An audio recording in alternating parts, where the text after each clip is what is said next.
है the derivative of tangent hyperbolic inverse sin x with respect to x। अच्छा, derivative find करने with respect to x, derivative find करने कौन से function का, टेंजेंट हाइपरबोलिक इनवर्स का, जिसके एंगल में sin x है। अच्छा स्टूडेंट, टेंजेंट हाइपरबोलिक याद रखे ये कि टेंजेंट हाइपरबोलिक इनवर्स का, टेंजेंट हाइपरबोलिक इनवर्स इसका जो डेरिवेटिव होते हैं वो 1 माइनस एक्स स्क्वायर होते हैं। तो बहुत सिंपल है, यहाँ पे x की जगह पे क्या है, साइन एक्स आए तो इसमें वैल्यू पुट करें, 1 डिवाइड 1 माइनस एक्स स्क्वायर, तो x की जगह पे क्या है, साइन आए तो साइन स्क्वायर x हो गया।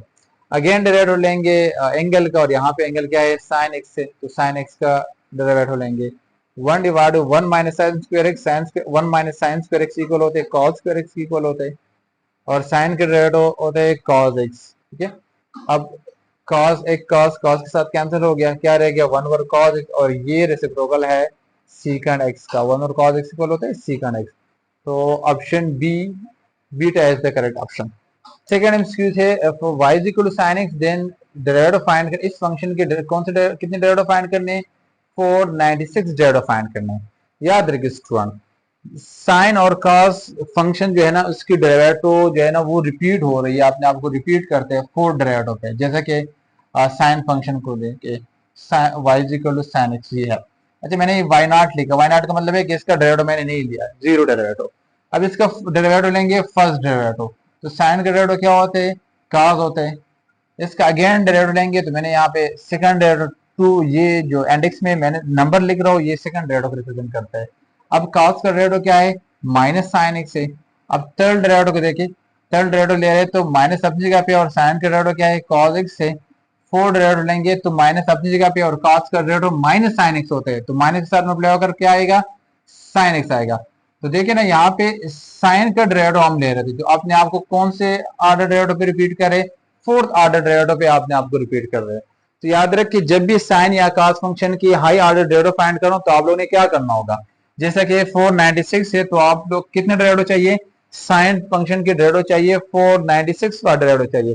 तो क्या करेंगे स्टूडेंट, आप लोग यहाँ पे देखिए 496 को उठाकर आप लोग इसको डिवाइड करेंगे 4 पे, क्योंकि साइन हो या cos हो आपने आपको 4 डेरिवेटिव पे रिपीट कर रहे हैं। ठीक है ना, इसको 4 पे डिवाइड करें, 4 1 4, यहाँ पे 9 आ गया, तो 4 रेड, ठीक है, 1 आ गया, और यहाँ पे आ गया 4 4 16। तो जो रिमाइंडर आएगा ना, याद है कि जो रिमाइंडर आएगा वही डेरिवेटिव इसकी डेरिवेटिव होगी। तो रिमाइंडर क्या आ रहा है, जीरो। अब इसमें ढूंढे कौन सा derivative, zero derivative, zero derivative किस चीज की वैल्यू, साइन एक्स की इक्वल है। तो साइन की 496 डेरिवेटिव क्या आ रहा है, साइन एक्स ही आ रहा है। So beta is the correct. अच्छा स्टूडेंट, नेक्स्ट एमसीक्यूज है, the find at which the tangent to the curve y is equal to x cube minus 3x square minus 9x plus 7 is parallel to the x-axis। अच्छा, question इस तरह है कि इस curve पे उस point को फाइंड करें जिस पॉइंट से हम, जिस पॉइंट से हम क्या पास करें, जिस पॉइंट से हम टेंजेंट को पास करें, लेकिन वो टेंजेंट एक्सिस को पैरेलल होना चाहिए। तो स्टूडेंट याद रखिए, जब टेंजेंट एक्सिस को पैरेलल होगा तो इसका स्लोप हमेशा ही जीरो होगा। फॉर एग्जांपल यहाँ पे मैंने, फॉर एग्जांपल ये कोई भी फंक्शन है, ठीक है ना, y is equal to f of x कोई भी फंक्शन है, और इस पॉइंट से मैंने टेंजेंट पास किया, और ये ऐसा पॉइंट है जो एक्सिस को पैरेलल है। तो देखे ना, जो जिस पॉइंट से टेंजेंट पास हो रहा है और टेंजेंट एक्सिस को पैरेलल हो तो उसका स्लोप हमेशा ही जीरो होता है। तो देखिए इसका स्लोप हमेशा क्या होगा, जीरो। तो इसी तरह क्वेश्चन है कि इस कर्व पे उस पॉइंट को फाइंड करें जिस पॉइंट से हम टेंजेंट पास करें और वो टेंजेंट एक्सिस को क्या हो, पैरेलल हो। तो सिंपल क्या करेंगे, हम इसी का टेंजेंट लाइन का स्लोप फाइंड करेंगे, minus 3x square minus 9x plus 7। Tangent line का स्लोप क्या होता है, डेरिवेटिव होते हैं, इसका डेरिवेटिव फाइंड करें, dy by dx, x cube का डेरिवेटिव 3x स्क्वायर होता है, एक्स की स्क्वायर का डेरिवेटिव 2x होता है, इसके साथ मल्टीप्लाई होकर 6x हो जाएगा, एक्स का डेरिवेटिव 1 होता है तो माइनस 9 हो गया, और 7 का डेरिवेटिव 0 होता है। अच्छा, ये टेंजेंट लाइन की स्लोप को रिप्रेजेंट करते हैं, डेरिवेटिव ज्योमेट्रिकली जो है टेंजेंट लाइन की स्लोप को रिप्रेजेंट करता है। अब क्वेश्चन इस तरह है कि टेंजेंट लाइन जो है ना इस कर्व के उस पॉइंट से पास हुआ है एक्सिस को पैरेलल है, तो फिर उसकी स्लोप जीरो होगी। तो ये स्लोप को रिप्रेजेंट करेंगे, कर रहे हैं, तो इसको क्या लेंगे, क्योंकि यहाँ पे स्लोप टेंजेंट लाइन की स्लोप जीरो है तो इसको जीरो की इक्वल लेंगे, 3x square minus 6x minus 9 equal to, ये स्लोप जीरो आ गया। अब यहाँ भी जीरो लिख सकते हैं और यहाँ भी रख सकते हैं। अच्छा, अब x की वैल्यू चाहिए, इससे 3 कॉमन करें, 3 कॉमन करें तो एक्स स्क्वायर माइनस 2 आ जाएगा, माइनस 2x आ जाएगा, और माइनस 3 आ जाएगा। 3 को बहुत सारे पे डिवाइड करें तो यहाँ से 3 खत्म हो जाएगा।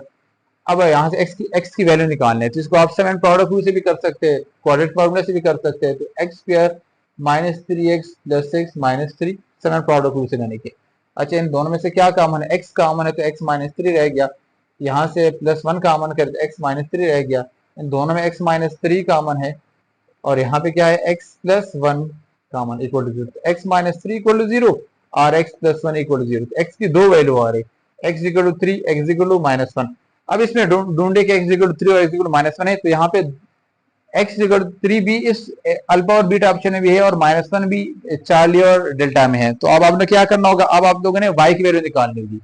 तो एक x की वैल्यू 3 है और y की दूसरे x की वैल्यू क्या आ रही है? माइनस 1। तो पहले आप लोग क्या पुट करें?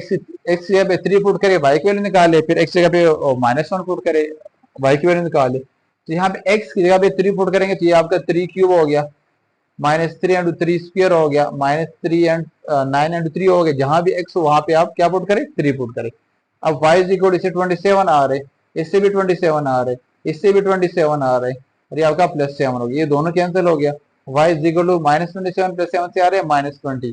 तो x की वैल्यू जब 3 हो तो y की वैल्यू क्या होती है? माइनस 20। तो याद देखे, ये अब alpha is the correct option. Alpha देखिए, आप माइनस 1 भी पुट कर सकते हैं। आप माइनस 1 के लिए ढूंढे ऑप्शन। आप x की यहाँ पे माइनस 1 पुट करें ना, इसी में x की यहाँ पे क्या पुट करें? माइनस 1। तो y is equal to x यहाँ पे माइनस 1 पुट करेंगे तो माइनस 1 आएगा। माइनस 3 x की जगह पे माइनस 1 पुट करेंगे तो माइनस 1 स्क्वायर से प्लस 1 आएगा, बाहर वाला माइनस अपनी जगह पे माइनस 3।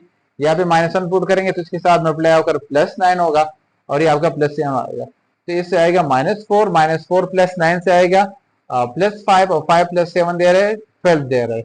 तो दूसरा जो पॉइंट है वो क्या होना चाहिए? वो होना चाहिए 3x की जगह पे x माइनस 1 हो तो y 12 होना चाहिए, जो कि इसमें नहीं है। तो correct option is alpha. Alpha is the correct option.